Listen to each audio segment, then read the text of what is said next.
먼저 번에 질소 비료에 대한 걸 잠깐 다뤘는데 하나하나 어떤 비료가 역할도 있고 사실은 그 내용이 좀 많아서 제가 알려드린 내용 중에 뭐 잘못된 내용도 있을 수 있을 겁니다. 뭐 제가 이렇게 깊이 있는 지식을 다 가지고 있는 게 아니라서.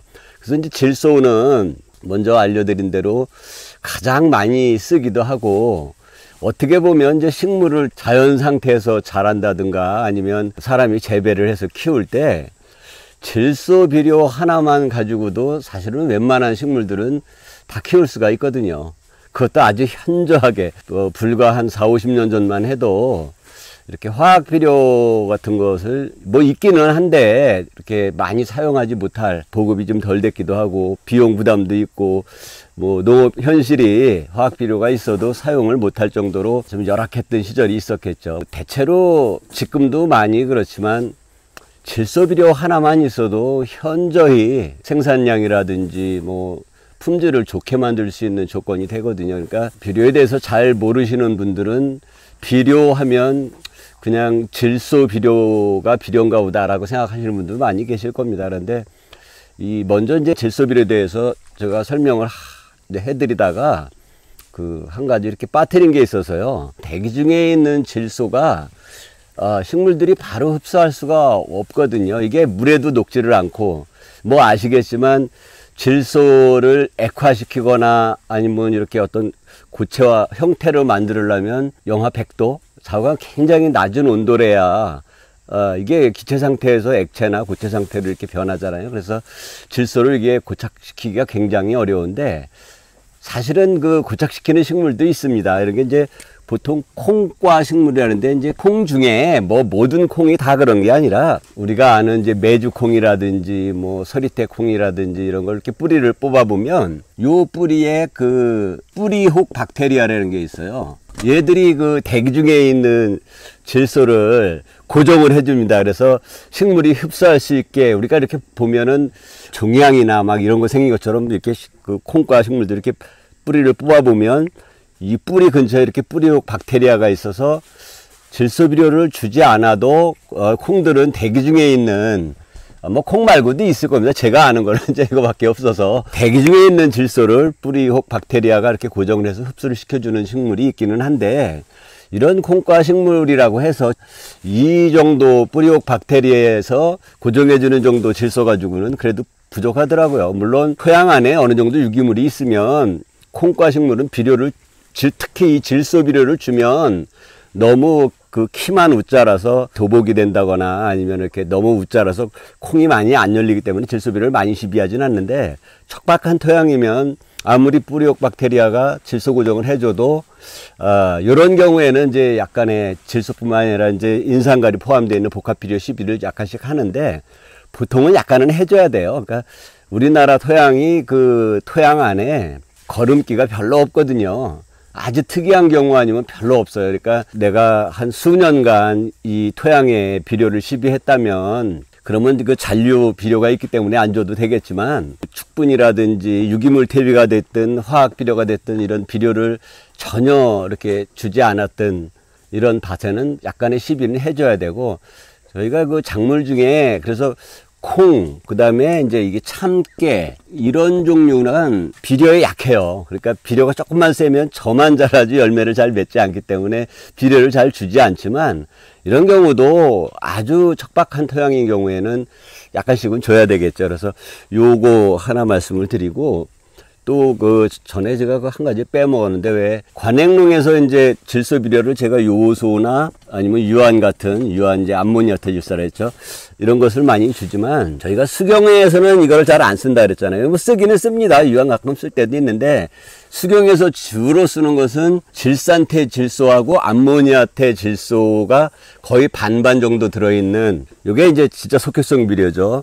이제 이것을 제일 많이 써요. 그러니까 관행농에서는 거의 요소 비료 위주의 질소 비료를 쓰지만, 이제 우리가 수경으로 쓸 때는 암모니아태 질소와 질산태 질소인데 주로 질산태 질소를 많이 쓰고요. 그 암모니아태 질소 같은 경우에는 식물마다 차이가 있어요. 열매를 맺는 식물들한테는 질소 비중을 비교적 낮추는 편이에요. 그리고 이렇게 암모니아태 질소보다는 질산태 질소를 많이 쓰고, 필요에 따라서 내가 진짜 작물이 세력이 너무 약하다든지 잘 안 자란다 이럴 때 암모니아 대줄세를 이렇게 주는데 보통은 그래서 유황 같은 거를 줄 수도 있지만 이제 주로 저희 같이 수경을 하는 사람들 이렇게 질산 암모늄을 많이 주거든요. 그러니까 효과가 굉장히 빠르죠. 그래서 질소는 이제 지난 시간에 말씀을 드려서 여기까지 하고, 제가 지금 뭐 원래는 사실 비료 종류가 이것만 있는 게 아니라 훨씬 더 많습니다. 보통 수경에 키우는 작목에 따라 다 다른 비료가 조금씩 들어가는데, 대표적으로 이제 제가 이제 13가지만 뽑아왔어요. 그러니까 제가 쓰고 있는 비료의 종류입니다. 여기 요거 말고도 뭐 한두 가지는 가끔 쓸 때도 있고 안 쓸 때도 있는데, 예전에 제가 50년 전에 배울 때는 질소, 인산, 가리 요거 3가지가 다량 이제 많이 필요한 다량 요소다 이렇게, 뭐 그렇게 배웠다기보다 그때도 아마 칼슘, 마그네슘, 황 이런 게 필요했겠지만 보급도 많이 안 됐을 때고, 요거 위주로 NPK, 질소, 인산, 가리 위주로 거의 그 비료를 썼는데, 재배하는 품목도 늘고 작물에 따라서 필요한 비료의 양을 조절을 해가면서 이렇게 농사를 짓다 보니까 이제 다량 요소가 지금 이제 7가지까지 늘었어요. 그러니까 다량 요소라고는 해도 이게 그 작물마다 내가 어떤 작물을 키우느냐에 따라서 성분의 비율은 다 틀려집니다. 그래서 요것을 이제 조금 어려운 말로 비료에는 그 당량이라는 게 있어요.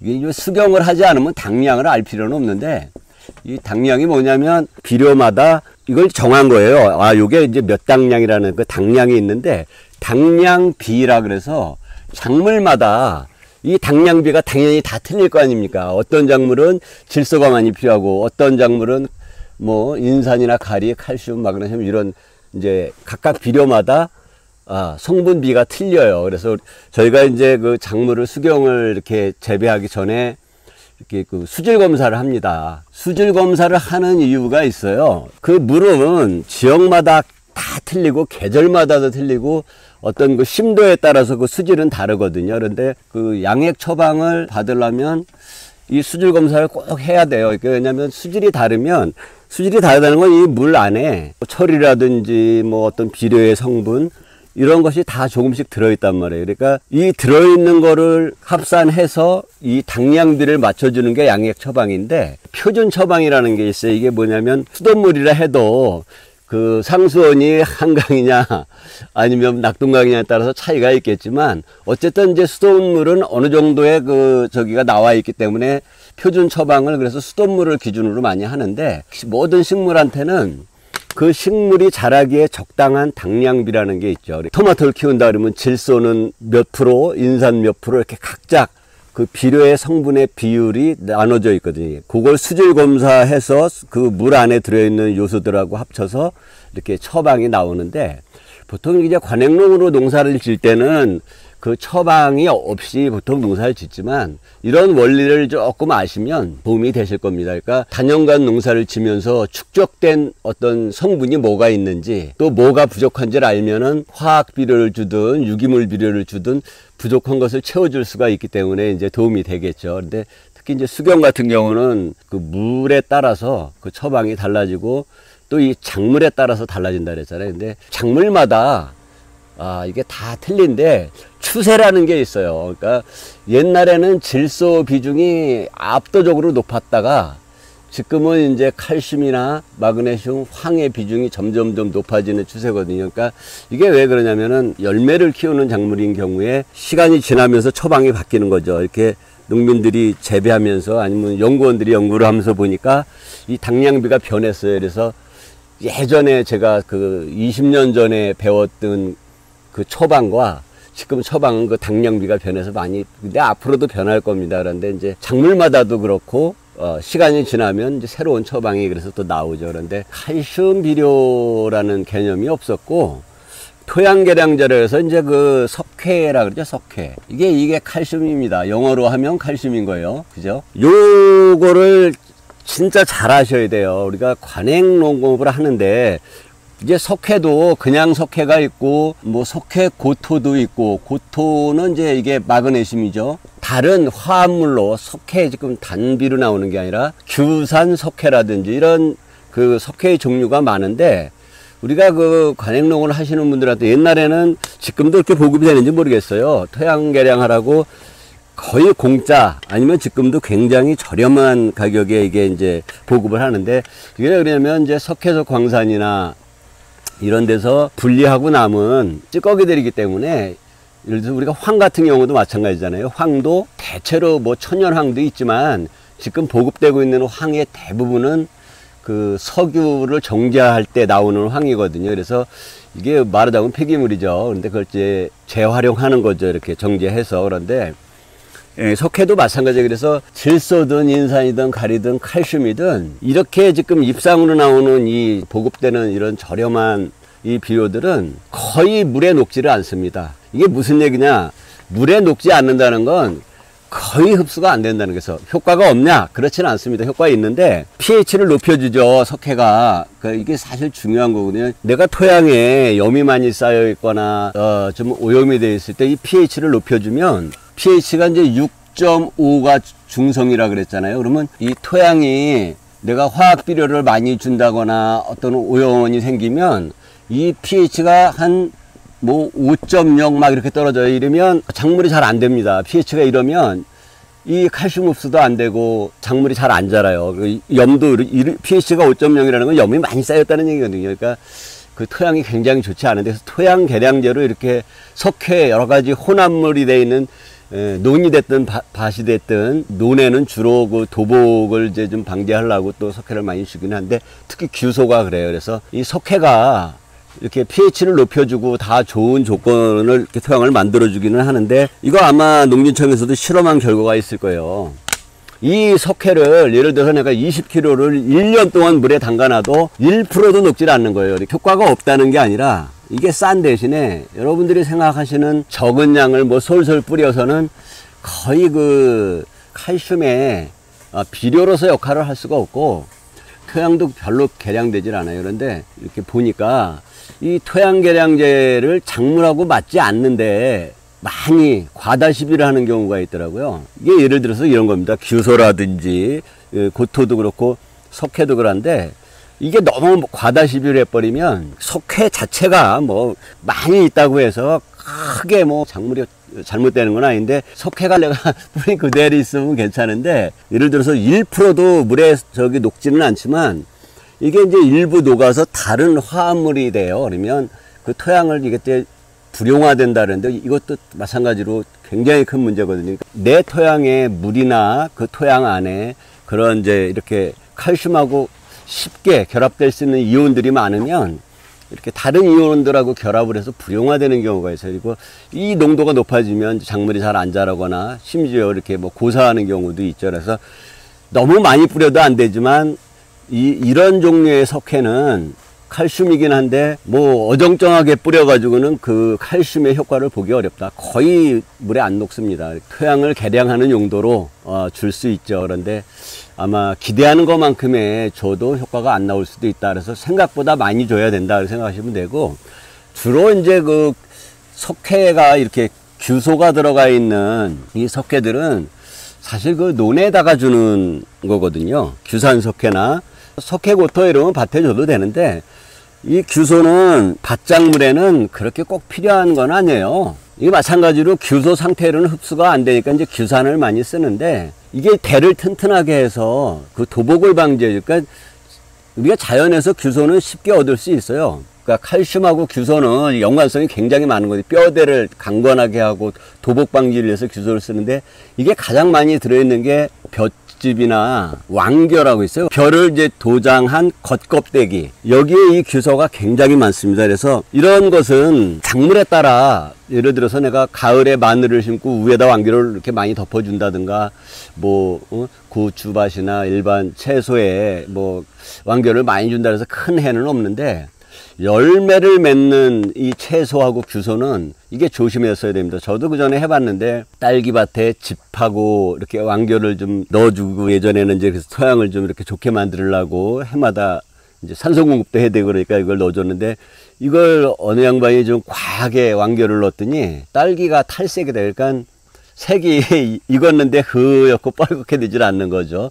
이 규소는 그래서 실제로 사용할 때 그 작물에 따라서 이 필요한 양을 정확히 지켜줘야 되고, 석회도 마찬가지입니다. 그러니까 석회가 꼭 필요하기는 한데 다량 요소라는 거는 많이 필요하다는 거죠. 작물마다 차이가 있겠지만 일반 식물, 채소, 엽채류, 구근류에는 칼슘이 이렇게 많이 필요하지 않아요. 그러니까 처방을 받아봐도 조금밖에 안 나오는데, 그 열매를 맺는 채소 중에도 석회를 많이 필요하는 채소가 있고 적게 필요한 채소가 있으니까, 오이 같은 경우에 뭐 석회가 그렇게 많이 필요한 작물은 아닌데 계절마다 또 아니면 상황에 따라서 석회가 또 많이 필요할 수도 있거든요. 그래서 저희 같은 경우에 딸기에는 질소 인산 가리보다 처방 받아보면 칼슘이 훨씬 많이 나와요. 그러니까 이제 작물마다 차이가 있다.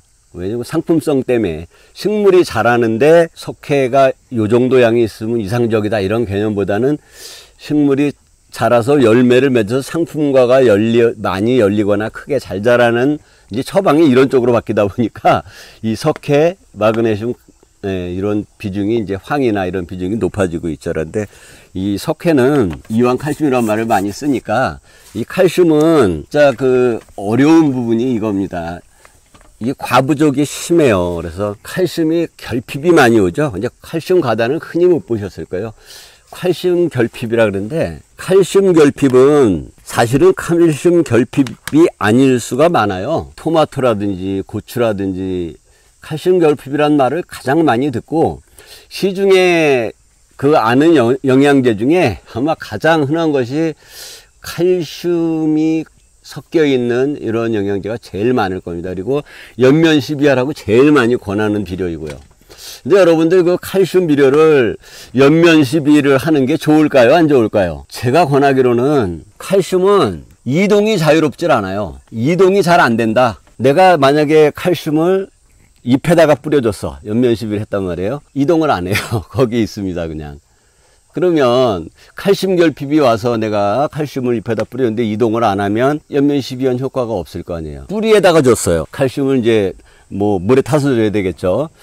이 뿌리에 줘도 칼슘이 흡수가, 제가 그랬잖아요. 칼슘이 플러스 2가, 그런데 요거보다 많은 뭐 플러스 3가인 뭐 철도 있긴 하지만, 얘네들이 그 흡수가 굉장히 까다로워요. 칼슘 결핍이 오는 원인이 뭐냐면, 첫 번째, 물 부족. 물만 잘 줘도 토마토에 배꼽 썩는다거나 고추에 칼슘 결핍 잘 안 옵니다.